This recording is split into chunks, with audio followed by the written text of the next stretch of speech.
Alors c'est quand même plus sympa, les pinces à linge en bois, que ces trucs en plastoc qui se désagrègent en moins d'une saison, ou alors les pinces à linge en bois où on se retrouve qu'avec le ressort sur le fil.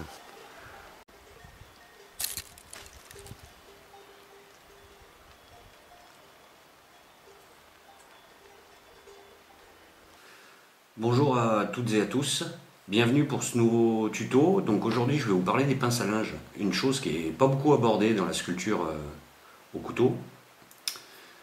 Le principe, déjà différentes tailles, hein, voilà, différentes vraiment tailles, longueur et ouverture de bec. Je vais appeler ça le bec. Voilà. Il y aura un petit trou ici à faire, là, à cet endroit-là, qui sera en conséquence avec votre fil. Et le linge que vous allez suspendre.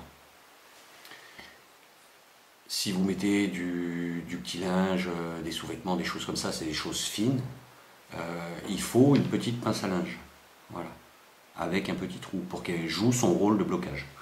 Si par exemple je vais mettre un gros pull ou une grosse polaire, ben, l'ouverture du bec, bon l'ouverture elle est là, mais l'épaisseur ici de la fente de bois enlevée sera plus importante pour que elle puisse s'ouvrir votre pince à linge et bloquer votre linge en même temps. Allez, on va voir ça. Donc comme je vous l'ai dit, j'ai plusieurs longueurs. La plus petite elle fait 8 cm. La plus longue fait 16 cm. La première chose, je vais prendre du bois dur, enfin sec. Là, c'est encore des restes de cornouiller. Celles-ci sont en pin sylvestre. J'ai fait toute une série en pin sylvestre, ça fonctionne aussi. Donc, on va partir sur un modèle qui sert pour du petit linge, donc sous-vêtements, des châles très très fins en soie, des choses comme ça. Donc, le morceau de bois utilisé fait 7 cm et demi à peu près, il a été mal coupé. À 4 cm et demi, je perce le trou ici, un petit trou qui fait 4 mm au forêt à bois. Dans l'axe de ce trou, hop là, ici, je mets un trait de scie. Donc je me sers d'un petit étau d'établi, c'est plus pratique. Donc on est bien d'accord, je vous ai parlé d'un trait de scie qui a été fait ici. Et là on a le trou. Maintenant on va faire deux pentes à la scie, en diagonale, pour créer le petit bec évasé là. Ici, voilà. Pour que ça rentre facilement, que le linge soit bien pris et puis que le fil soit dirigé. Hop. On va s'y mettre. Alors c'est une scie qui a denture très très fine.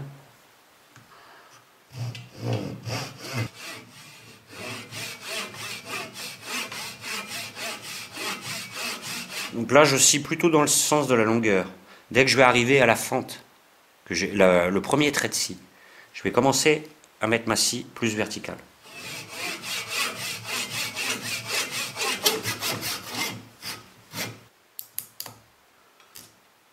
Voilà, j'ai enlevé un petit triangle. J'ai commencé à créer le bec de la pince à linge. Je vais faire pareil de l'autre côté.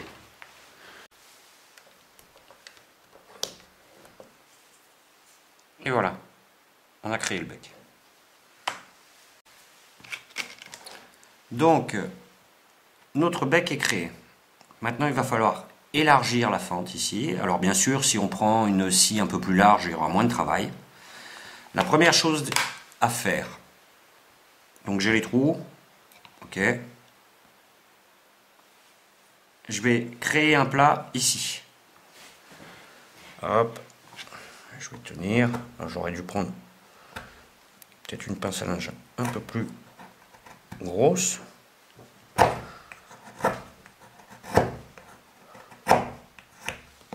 Voilà, un plat est créé ici. Je vais créer le même de l'autre côté. Alors voilà, on voit bien qu'ici c'est plat. Maintenant, je vais travailler là-dessus, sur la forme générale, pour obtenir ceci. Alors toujours la technique du pouce, hein, vous avez vu, ça se retrouve dans toutes les créations. Hein, c'est pas juste spécifique aux cuillères. Voilà, j'ai créé mon petit pointu là, ici. Maintenant, je vais aplanir un peu ici. D'accord? Pour avoir le profil là, plat. Et ensuite, j'enlèverai la matière au milieu. Voilà. L'autre côté, on prend un point de repère, un petit peu au-dessus du trou. Ici.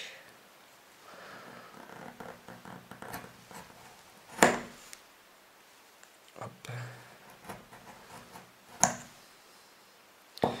Ce qu'on va vérifier aussi, c'est que la pente que je donne ici, il faudrait pas qu'elle se retrouve comme ça.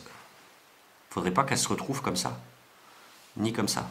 Il faut qu'elle soit parallèle au trait de scie, pour laisser autant de matière de ce côté-là que de l'autre côté. Alors, j'ai pris ma pince à linge à l'envers. Je vais travailler avec la pointe du couteau. Je ne vais pas aller de l'autre côté, hein, parce qu'il y a ma main. Je vais juste rentrer un peu la pointe du couteau. Je vais commencer à enlever. Donc j'ai fait ce côté-là. Il faut que je travaille celui-là aussi. Je retourne la pince à linge et je vais travailler en poussée. Toujours avec la pointe.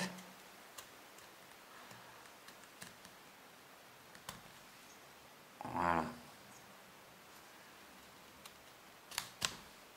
Hop, je retourne, je fais de l'autre côté. Comme ça, je ne change pas de tenue de couteau. Voilà. Là, ça n'a pas été fait, ce côté-là. On le voit. On voit la différence. Donc, là.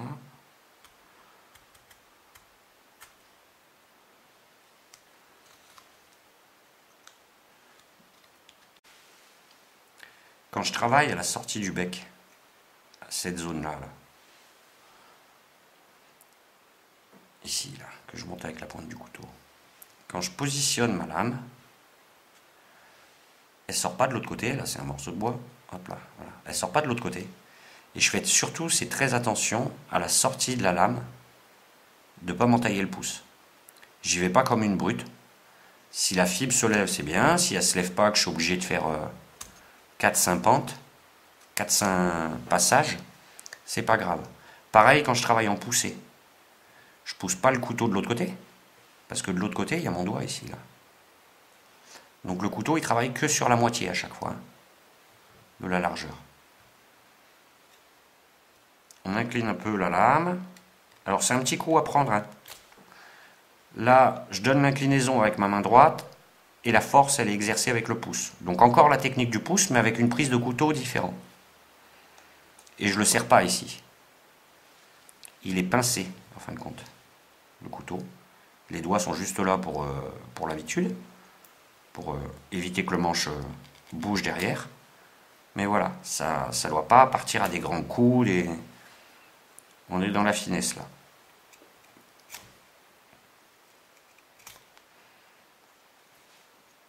Donc le trou, il est là pour donner un effet ressort aux deux petites lamelles qui sont là.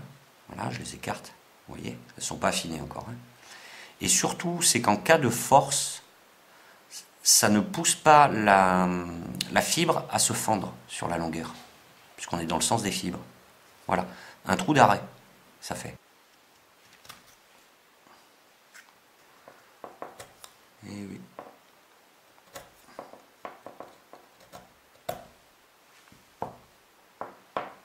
Là, c'est pas trop mal.